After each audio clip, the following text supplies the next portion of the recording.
La décision concernait la circulation des véhicules gros porteurs hors gabarit et hors normes circulant en surcharge sur les routes en partance ou en provenance des ports maritimes au transit qui entraînerait la dégradation précoce du réseau routier national.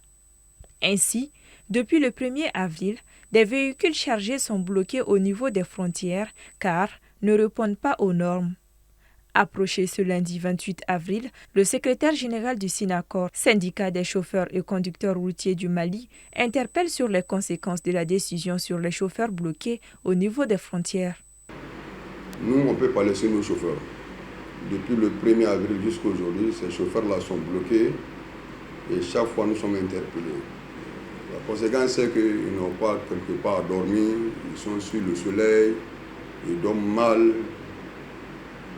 Ils n'arrivent pas à faire ce qu'il a besoin d'amener qu'il faut, c'est tout à fait un problème. Et j'ai dit, ils dorment mal, ils mangent très mal. C'est grave.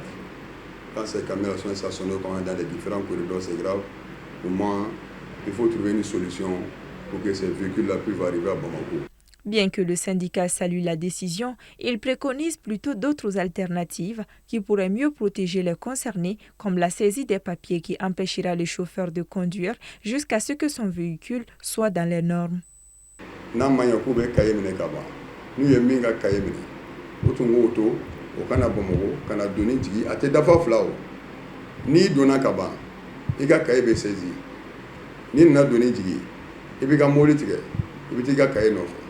Ni mi ka mobili tigɛ i t'i ka cahier tɛ sɔrɔ o mobili kelen o tɛna papier wɛrɛ sɔrɔ Mali kɔnɔ yan.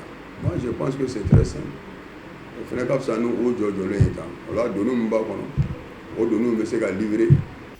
Siyɔrɔ ɲɛnama t'an bolo an kun b'a ɲini a fɛ a ka o degun de lagɛ ni mobili ninnu bɛ se ka don cogo min na ka na baara in kɛ ni o ye déchargement ye n'o tɛmɛni bɔra kɔ tigɛcogo kɔni anw yɛrɛ o ka di an ni ye k'a fɔ ko mobiliw ka tigɛ a kana to yen tigɛbaliya ra.